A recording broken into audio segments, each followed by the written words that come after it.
오늘 말씀은 예수 그리스도를 믿을 때에 그 모습이 삶에 구체적으로 어떻게 만들어지는지를 설명하는 설명서와 같은 말씀입니다. 우리 각자가 나라가, 지역이, 또 성별이, 나이가 달라도 예수 그리스도를 믿어갈 때에 우리의 모습이 주님이 원하시는 모습으로 세워질 수 있기를 소망합니다. 아멘. 지난 주간 동안에 저는 제가 공부했던 보스턴의 고든 코넬 신학교 동문회를 준비하고 모임이 있어서 참여하였습니다. 로잔 언역에 참석하셨던 고든 코넬 총장님이 오시고 또 학교의 딘도 참석을 하고 한 55명에서 60명 정도의 동문들과 학생들이 함께 모여서 서로 인사를 나누고 또 반갑게 사역을 나누었습니다. 그 순서 가운데 총장님이 인사하는 순서가 있었습니다. 총장으로서 한국에 와서 한국에 있는 학생들을 만나는 겁니다.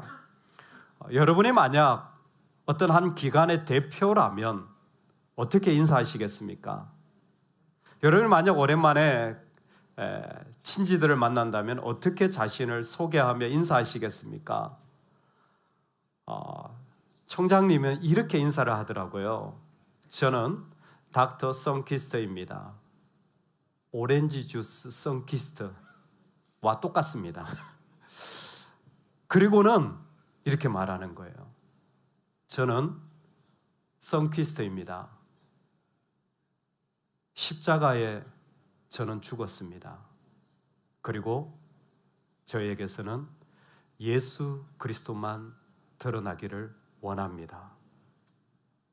이게 그분의 첫 인사였어요. 그리고 나머지 인사도 그와 다르지 않았습니다. I want to reveal the image of Jesus Christ. 총장으로 학교를 대표하건 가르치건 목회를 하건 학생들을 만나건 행정을 하건 제가 원하는 건 저에게서 그리스도가 보여지기를 원합니다.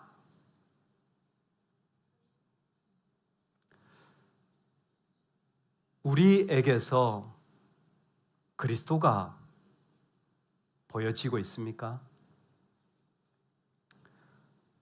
더러워진 땅이 되어져 버렸습니다.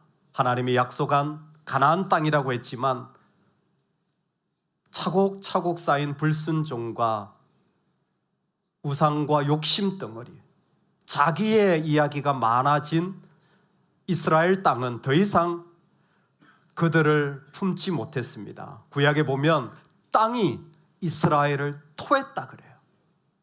내가 도무지 너희들을 여기에 같이 못 있겠다. 어떻게 이 하나님이 주신 땅을 이렇게 더럽힐 수가 있니? 그래서 그 땅이 그 사람들을 토해냈다. 그래서 그들은 바벨론의 포로로 끌려가게 되었죠. 그 땅에서 옮겨지게 된 것이죠. 그리고 25년이 지나게 되어집니다. 25년이 지나자 에스겔을 불러서 하나님이 에스겔을 이미지를 보여주는데 그 더러워진 땅에 그를 데리고 가서 곳곳을 다 설명해 주는데 마지막에 보여주는 이미지가 성전입니다. 내가 그 더러워진 땅에 다시 성전을 세울 것이라 라는 그 모습을 보여줘요. 그리고 그 성전의 이미지를 보니까 그 성전 문지방 아래에서 물이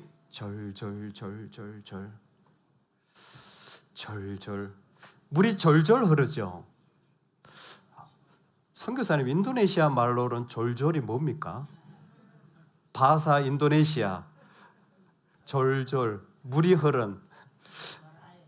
에? 비슷해요? 감사합니다. 왜냐하면 물이 흐른다라는 말이 의성어예요. 소리 흐르는 소리가 들리는 거예요. 그냥 보는 게 아니라 소리가 들려서 보니까 그 물이 새어져 나오는 게 졸졸 나오는 거죠. 그러니까 볼 수밖에 없는 거예요. 물 흐르는 소리가 나는데 볼 수밖에 없는 거예요. 그랬더니 그 물이 발목을 적시고 무릎을 적시고 허리를 적시고 헤엄치지 못할 만큼의 천척 525m를 갔더니 발이, 525m를 또 갔더니 무릎이, 525m를 또 갔더니 허리가 잠길 만큼 물이 점점 많이 흘러가는 것입니다. 놀라운 것은 이 물이 흘러가는 동시에 그곳에 있던 죽어있던 나무가 살아나고, 물이 흘러가자 그곳에 죽은 바다인 사해 데드씨가, 그 죽어있던 바다가 다시 일어나게 되며 심지어 어부들이 그곳에 선다라는 표현을 통하여 물이 흘러가는데 사람들이 살아나게 되어집니다. 여러분, 이 물이 무엇이냐면 36장에 보면 에스겔서 성령을 말합니다.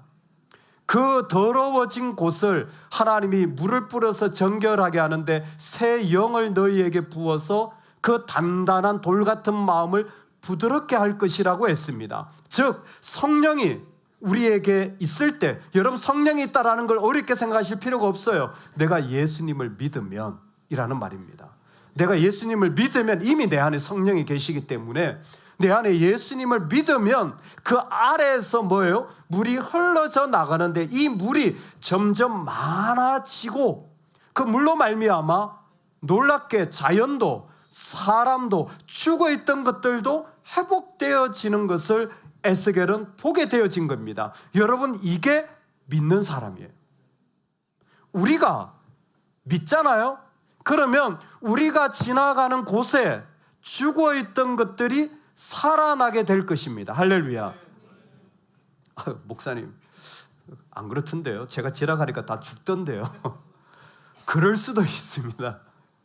근데 오늘 말씀은 분명하게 우리 안에 때로는 죽은 것처럼 보이더라도 하나님께서 그 물을 점점 많이 흘려보내는 거예요. 여러분, 이 말씀을 요한복음과 같이 우리는 이해할 수 있습니다. 요한복음에 보면 그 물이 흘러가는 것을 생수의 강이, 그 배에서 생수의 강이 나오리라 그랬습니다. 이 생수의 강이 누구에게 나오냐면 나를 믿는 자마다, 나를 믿는 자마다. 예수님을 믿을 때에 그 사람에게서 성령의 생수가 흘러져 나오는 거죠. 근데 요한복음 7장에 거기 한마디 더 있죠. 나를 믿는 자마다 성경의 이름과 같이. 성경에 말씀하셨던 것 에스겔서 47장입니다. 동시에 성경의 이름과 같이는 무엇이냐면 주님이 말씀하신 대로라는 의미도 포함됩니다. 예수님을 믿는 사람에게 주님이 말씀하시면 그 말씀대로 이루어져서 그것이 생수로 흘러가게 되어지는 거예요. 할렐루야. 오늘 우리가 예수님을 믿을 때 주의 말씀이 그 사람한테는 중요하게 들려지는 겁니다. 여러분, 이 은혜가 있기를 소망합니다. 남편들이여, 아내의 말은 주님 말씀처럼 들릴지어다. 다시, 남편들이여, 아내의 말은 주의 말씀처럼 들릴지어다. 결혼한 이유가 이거 아닙니까? 아내를 주님처럼 사랑하려고. 에베소서에 있잖아요. 아내들이여, 안 할랍니다. 남편 말을 잘 들어주시기를 축복합니다.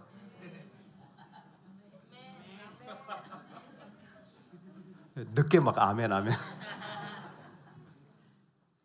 여러분, 세상에 다른 사람은 몰라도요, 믿는 사람은 주님이 들려지면 그냥 있을 수가 없어요. 세상에 다른 사람은 그냥 있어요. 근데 그 사람이 예수님을 진짜 믿잖아요, 주님을 듣잖아요, 그럼 그쪽으로 향하게 되어져 있어요. 주님을 들으면 믿는 사람이라면, 안 믿는 사람은 그냥 남 얘기예요. 근데 믿는 사람이라면 주님을 듣게 되어져 있어요. 그래서 요한복음 7장에 나를 믿는 자는 성경의 이름과 같이 그 배에서 생수의 강이 흘러나오리라 하시니 이는 그를 믿는 자들이 받을 성령을 가리켜 말씀하신 것이라. 요한복음 7장 37절을 통하여 성령은 지금도 우리를 통하여 흘러가고 있음을 말씀해 주는 겁니다. 재미있는 건 예수 믿는 사람을 요한복음은 제자라고 말하고요, 요한복음에서 제자로 불려지는 게 세 가지 경우가 있습니다. 요한복음에서 제자라고 부를 경우가 세 가지인데 첫 번째가 뭐냐면 내 말이 너희 안에 거하면 너희가 내 제자가 되고입니다. 즉 첫 번째 제자의 길, 저는 요한복음에서 이 세 가지가 연결되어져 있다고 생각합니다. 여러분, 예수님을 믿는 사람, 예수님을 따라가는 예수님의 사람이라면 예수님의 말이 그 안에 들어와서 그것이 내 안에 텐트를 치고 장막을 쳐서 내가 그와 말씀 가운데 함께 살아가기 시작하는 것이 제자라는 거예요. 주의 말씀이 들릴 때 여러분, 주의 성령 가운데, 성령은 진리의 영입니다. 말씀을 듣게 해주는 거예요. 내가 말씀이 들려지는 건 성령이 내 안에 들려주게 하기 때문입니다. 그때에 내 삶이 그 성령에 반응하여 걸어갈 수 있기를 주의 이름으로 축원합니다. 그 성령의 말씀해 주신 대로 살아간다면 그 사람은 제자가 돼요. 두 번째, 언제 제자가 되느냐? 말씀이 거할 때 제자가 돼요. 두 번째는 너희가 서로 사랑하면 이로써 너희가 내 제자인 줄 알리라. 서로 사랑하면 제자가 되는 거예요.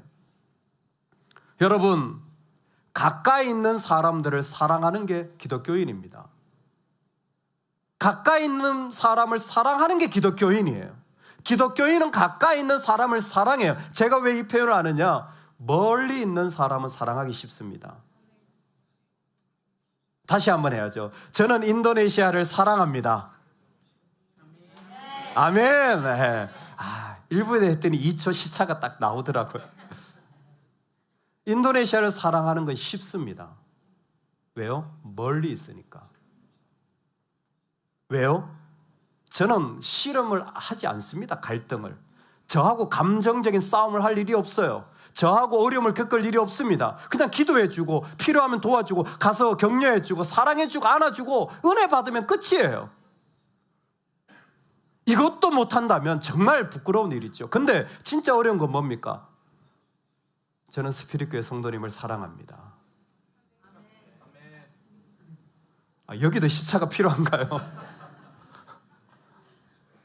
이때는 뭡니까?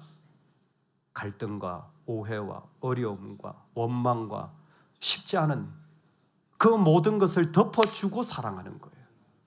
여러분, 그래서 정말 사랑하기 어려운 게 우리 형제들이고 친척들입니다. 한 집에 사는 사람들이 정말 사랑하기 어려울 때가 많아요. 왜? 너무 잘 아니까, 너무 가까이 있으니까. 여러분, 그런데 가까이 있는 자들을 사랑하시기 바랍니다. 그게 그리스도인이에요. 그리스도인은 가까이 있기 때문에 더 덮어주는 거예요. 더 잘 보이죠. 더 허물이 보입니다. 그렇기 때문에 더 품어주는 거예요. 그게 그리스도인입니다. 오늘 우리가 살아갈 때에 그 자리에 서길 소망합니다. 세 번째로 말씀이 거하여. 저는 이게 연결되어 있다. 말씀이 거하는 자들은 사랑의 자리로 갑니다. 사랑으로 오잖아요. 그 사람이 세 번째로 보여지는 게 무엇이냐면 너희가 열매를 맺으면 이로써 내 제자인 줄 알리라. 포도나무 가지가 되어져서 열매를 많이 맺는 거죠. 여러분, 우리가 맺는 열매는 뭘까요? 축복이 아닙니다. 우리가 맺는 열매는 영혼 구원입니다. 이 땅에 주님을 모르는 자들이 주님 앞으로 돌아오는 것, 이 땅에 하나님을 만나지 못한 자들이 하나님을 만나게 되어지는 것, 예수 그리스도를 나의 구주로 영접하며 예수님 때문에 나의 죄가 사함받아서 내가 자유케 된 기쁨을 누리는 그 자리에 와야 할 사람들, 여러분, 그 사람들이 우리의 열매입니다. 재밌는 건 이 열매, 즉 예수님을 듣고 주님 앞에 와야 할 이 선교의 자리는 어디부터 출발하냐면 주님을 듣는 예배에서부터 출발해요. 우리가 지금 여기 모였죠? 왜 모였습니까? 하나님을 높이기 위하여, 동시에 주님을 듣기 위하여. 그래서 예배 시간에는요, 질문이 없어요. 왜? 주님을 듣기 때문에. 이 예배에서 주님을 들어요. 이 사람이 사랑으로 나아갑니다. 그러면 예배와 선교가 하나 되어지는 거예요. 이게 다르지가 않은 거예요. 예배와 선교가 하나가 되어져서 그 복음이 그 가운데 함께 이루어져 가는 자리에 주님은 우리를 초대하시는 것이죠. 여러분, 오늘 하나님이 우리를 그 자리에 세워 가시는, 물이 흘러가지는, 물이 점점 더 흘러가는 이 복이 있기를 소망합니다. 저는 오늘 이 말씀으로 두 가지를 적용하고 싶습니다. 우리 인생의 에스겔을 통하여 하나님이 성전 문지방에서 그 예수 그리스도를 믿기 시작할 때부터, 내가 주님을 알기 시작할 때부터 이 물은 흘러나와요. 성령의 물이 흘러나옵니다. 그럴 때 우리를 말씀으로 사랑의 자리에서 예배 가운데 일으킨 그가 이 땅에 믿지 않는 자들에게 나아가는 사랑으로 함께하는 자리에 세울 때에 여러분 두 가지가 정말 인상적입니다. 먼저 나의 믿음을 살펴보시기 바랍니다. 저를 따라 해보겠습니다. 내 믿음은 정사각형이다. 다시 한번, 내 믿음은 정사각형이어야 한다. 무슨 모양이라고요? 정사각형입니다. 정사각형이에요. 제가 리차드 러블레이스의 그 글을 공부하다가 그분이 연구하면서 영성에 대해서, 영성은 사각형이라는 표현을 했어요. 그래서 참 별걸 다 말하네. 영성이 어떻게 사각형이야? 근데 이분이 이제 프란스 델리케라는 학자가 있는데 그분의 글을 인용했어요. 뭐 글을 읽다 보면 다양한 연구들이 있으니까 아, 이렇게 연구한 사람이 있구나라고 지나갔었어요. 근데 에스겔을 보면서 깜짝 놀랐어요. 에스겔서에서 그 더러워진 땅에 하나님이 성전을 세울 때에 그 땅은 사각형입니다. 정사각형이에요. 에스겔서 45장 2절, 그 중에서 성소에 속할 땅은 길이가 500척이요 너비가 500척이니 네모가 반듯하며. 깜짝 놀랐어요. 러블레이스 연구에 의하면 사각형은 우주를 상징합니다, 기본적으로. 근데 우리가 아는 성막 있잖아요. 성막은 직사각형이에요. 왜 직사각형이냐면 불완전한 인간의 모습을 나타내기 위해. 근데 그 성막 직사각형 안에 있는 지성소는 정사각형이에요.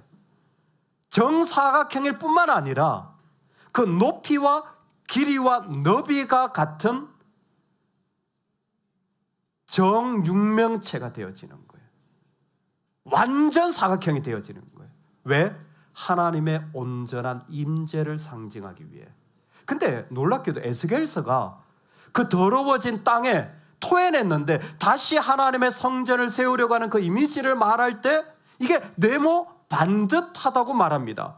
놀라운 것은 열왕기상 6장에 보면 내소, 즉 지성소는, 그 안에 있는 지성소는 안은 길이가 20규빗, 너비가 20규빗, 높이가 20규빗으로 정금으로 입혔고 백향목도 제단에 입혔더라. 정육면체죠. 다 사각형이에요. 이 성전은 다시 오실 새 예루살렘을 요한계시록에서 당연하게 상징하며 이 땅에 주님이 오실 때에 새 예루살렘에 임할 것을 말씀해 주는데, 요한계시록 11장에 보면 그 예루살렘 성은 네모가 반듯하여 길이와 너비가 같은지라. 그 길이대로 청량하니 12,000스타디니요 길이와 너비와 높이가 같더라 그랬어요. 갈대로 청량했더니 길이와 너비와 높이가 같아요. 역시 정육면체의 사각형입니다. 왜 사각형입니까? 하나님의 온전하신 임재를 상징하기 때문에 그래요. 여러분, 우리 안에 믿음이 있을 때 정말 뭐가 필요하냐면요, 내 마음이 정사각형 되는 자리가 필요한 거예요. 하나님만 계신 자리예요. 주님의 거룩하심만 있는 자리가 우리에겐 절대적으로 필요해요. 이게 없으면 그 사람이 예수 그리스도의 자녀로 살아가지 못하는 거예요. 힘이 없어요. 어디에서부터 출발하느냐? 내 안에 모든 것이 사라지고, 내 안에 있는 모든 생각이 사라지고 주님만 계신 자리, 주님의 완전한 임재, 그 네모가 우리가 어떤 자리에 있든, 어떤 모습에 있든, 어떤 형편에 있든, 어떤 생각에 빠졌건, 어떤 어려움에 있건 우리를 하나님 앞에서 살아나게 해주는 성령의 자리가 되어지는 거예요. 사람이 도와줘서가 아닙니다. 내 안에 완전한 사각형이 있으면요, 우린 살아나요. 왜? 성령이 스며져 나오는 물로 역사하기 시작하기 때문입니다. 오늘 이 정사각형이 있기를 소망합니다. 내가 하루를 살아도 이 사각형이 있는 자리에 서시기 바랍니다. 일주일을 살 때 여러분 이 주일을 정사각형으로 삼으시기 바랍니다. 아무리 내 몸이 아파도, 아무리 내 마음이 어지러워도 난 주님이 계셔야 돼. 주님만 계신 자리에 난 서야 돼. 여러분 이 자리가 확실하게 세워지길 소망합니다. 여러분 부부갑니까? 부부끼리 확인하셔야 돼요. 여보, 당신에게 이 자리 있어? 자녀가 있으십니까? 자녀에게 확인하셔야 돼요. 너에게 이 자리가 세워지고 있니? 여러분 우리가 믿음으로 양육하고 교제합니까? 확인하셔야 돼요. 너에게 정사각형이 있니? 너의 삶의 자리, 이 사각형에 세워진 곳이 지금 있니? 오늘 이 자리가 선명하길 소망합니다. 두 번째로, 여러분 정사각형이 있을 때 우리는 하나님의 새로운 성전으로 그 말씀과 사랑과 그 열방을 세워가는 자리에서, 근데 이 자리는 사각형일 뿐만 아니라 오늘 이미지가 무엇이냐면 흘러가는 강의 이미지입니다. 우리 안에 성령은 흘러갈 수 있기를 소망합니다. 우리 안에 있는 성령은 우리를 통하여서 흘러가지는 은혜가 필요합니다. 점점 더 성령의 역사가 많아져야 되겠구나. 맞습니다. 근데 더 본질적인 건 이것입니다. 이들이 회복해야 할 그 땅은 더러워져 있습니다. 근데 그 땅은 하나님이 약속으로 주신 기업이에요. 이걸 나할라라고 합니다. 하나님이 주신 약속의 땅이에요. 가나안 땅이잖아요. 기업입니다. 그런데 이 기업에 필요한 게 무엇이냐면, 나할라에 필요한 게 무엇이냐면 본질적인 나할이에요. 나할이 강입니다. 나할라의 땅에 하나님은 나할이 있기를 원하시는 거예요. 왜냐하면 나할라가 강에서 출발한 말입니다. 오늘 우리가 살아가는 삶에 더럽고 무너지고 아픈 땅에 하나님은 우리가 성전되어진 강이 되기를 원하는 거예요. 하나님은 우리가 그 땅에, 무너진 땅에, 이 아픈 땅에 하나님의 성전된 자로 그 자리에 서기를 원하는 것입니다. 여러분, 이것이 저는 선교라고 생각합니다. 선교는 기독교를 전하는 게 아니에요. 선교는 하나님의 뜻이 이루어지는 겁니다. 선교는 단순히 교를 전하는 것은 너무 협소한 의미인 것 같아요. 선교는 본질적으로 하나님의 뜻이 그 더러워진 나할라에, 무너진 땅에 얼마나 많습니까? 왜 나는 살면서 이런 아픔을 겪지? 내가 해결하지 못할 이 일을 왜 내가 붙잡고 있지? 저 사람은 괜찮은데 왜 난 이런 일을 걸어가지라는 수많은 자리들이 우리 곳곳에 있는데 하나님 우리를 그곳에 부르셨어요. 왜? 그 자리에서 나할이 필요하기 때문에, 하나님의 뜻이 계속 흘러가야 될 통로가 필요하기 때문에 우리를 그 자리에 세우신 줄로 믿습니다. 그럴 때 우리는 뭐예요? 하나님, 나를 통하여 하나님의 영광이 흘러가게 해주세요. 하나님의 뜻이 흘러가게 해주세요. 하나님이 원하시는 것이 이 땅에 이루어지게 해주세요. 내가 만난 이 지점을 보고 할 수 없지만 하나님의 마음이 흘러가게 해주세요. 어떤 목사님께서 자신의 목회를 돌아보면서 그 목회에 살아나게 된 계기를 이렇게 설명하시는 것을 듣게 되었습니다. 교회가 정말 쉽지 않고 너무너무 어려웠대요. 교회 상황적으로 쉽지 않은 자리들을 다 설명하지 않았지만 너무 어려운데, 그때 하나님이 자신에게 뭘 원하셨냐면 선교사님들을 위한 선교관을 세우도록 도전이 된 거예요. 근데 그 마음이 너무 커서 도무지 이 뜻을, 마음을 그냥 들었으니까 해야 됐어요. 근데 내 상황은 나도 지금 힘든 상황이에요. 선교관을 짓기 시작한 거예요. 너무 쉽지 않았는데 제일 좋은 선교관을 세우리라. 그래서 그 선교관은요, 지금도 선교사님이 오시면 차를 빌려줍니다. 차를 여러 대를 사놓고, 네이, 양말 오시면 제공해드려요. 삼시세끼 밥이 다 제공이 됩니다. 혹시 조금 여비가 필요하면 또 보태주기도 하는, 그분이 그렇게 얘기하는, 우리 교회가 살아난 건 우리 교회 때문이 아니라 선교관을 짓고 나서다. 무엇인가를 건축하고 이룬 것이 중요하느냐? 아니요. 제가 드리고 싶은 것은 우리 각자의 삶 속에서 하나님의 뜻을 이루려고 할 때 흐르는 강이 되어지는 겁니다. 우리가 살고 있는 상황들은 다 다르지만 그 속에서 하나님 우리를 흐르는 강으로 부르시는 거예요. 마치 너를 통해 성령이 이렇게 역사하실 거야. 그게 우리입니다. 그때 이 땅에 하나님의 나라가 이루어지는 거죠. 사랑하는 여러분, 저와 여러분을 만났을 때 예수 그리스도가 보여지기를 소망합니다. 우리를 누가 만났든지 간에, 어떤 상황에 만났든지 간에 우리를 만난다면 예수님이 보여지기를 원합니다. 어떻게 그럴 수 있을까요? 섬에서 나온 물이 흘러가게 되어져요. 그 배에서 생수의 강이 나오는 거예요. 예배에서 말씀을 들음으로 내 삶의 방향을 돌리는 겁니다. 덮어주는 거예요.